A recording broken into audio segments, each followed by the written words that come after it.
Avez-vous déjà imaginé ce qui se passe exactement quand vous insérez votre carte dans un terminal de paiement ou quand vous cliquez sur Payer en ligne?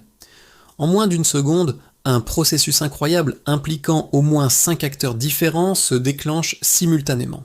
Votre banque, la banque du commerçant, l'acquéreur, Visa, Mastercard, le réseau CB, tout ce petit monde communique en temps réel pour valider ou refuser votre paiement. Aujourd'hui, on va décortiquer le parcours réel d'un paiement par carte bancaire, étape par étape. Et vous allez voir, c'est beaucoup plus complexe qu'un simple bip.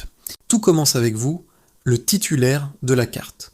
Vous insérez votre carte dans un TPE, l'approchez en sans contact ou entrez vos numéros sur un site e-commerce. Le terminal récupère automatiquement le numéro de carte, la date d'expiration, le cryptogramme ou l'empreinte sans contact et bien sûr le montant du paiement. Ensuite, une question cruciale est posée à votre banque. Est-ce que ce client peut payer? Mais avant d'arriver jusqu'à elle, il y a plusieurs intermédiaires. Le terminal de paiement du commerçant ou son site web joue le rôle de collecteur d'informations. Il ne décide de rien, il transmet.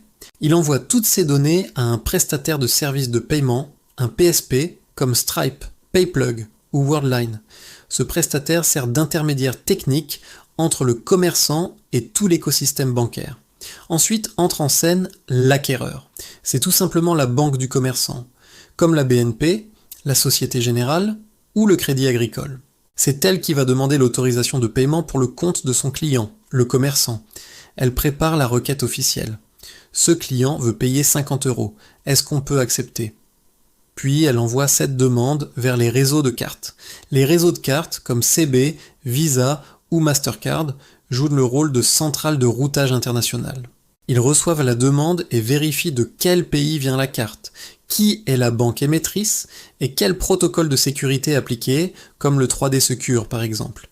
Leur mission principale est de transmettre la demande à la bonne banque. Et nous voilà arrivés à l'acteur clé, la banque émettrice. C'est votre banque. C'est elle qui décide vraiment si le paiement passe ou non.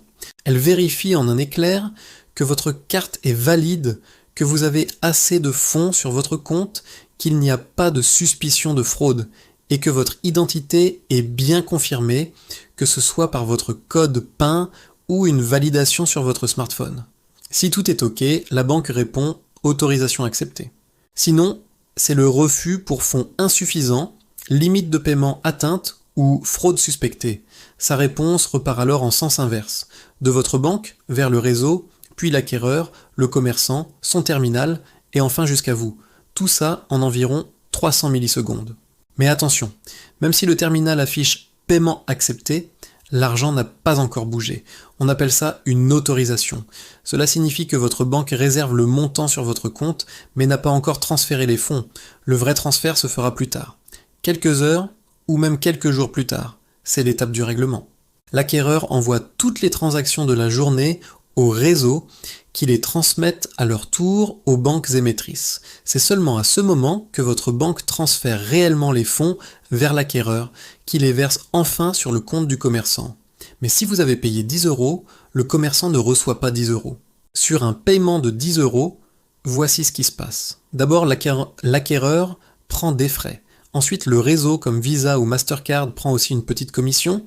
Enfin, votre propre banque prend une part qu'on appelle le taux d'interchange. Au final, sur 10 €, le commerçant peut recevoir environ 9,70 €.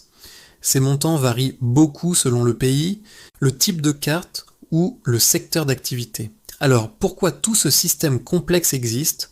Pour garantir la sécurité, l'authentification de chaque paiement, la lutte contre la fraude, une disponibilité mondiale et un dédommagement automatique si quelque chose se passe mal. La prochaine fois que vous verrez « paiement accepté » s'afficher, souvenez-vous, en moins d'une seconde, votre demande a traversé plusieurs systèmes bancaires, parfois plusieurs pays, a interrogé votre banque et a appliqué tout un ensemble de règles de sécurité. C'est un des processus les plus rapides, mais aussi les plus complexes au monde. N'hésitez pas à liker cette vidéo et à vous abonner à notre page pour soutenir notre contenu. Merci et à bientôt.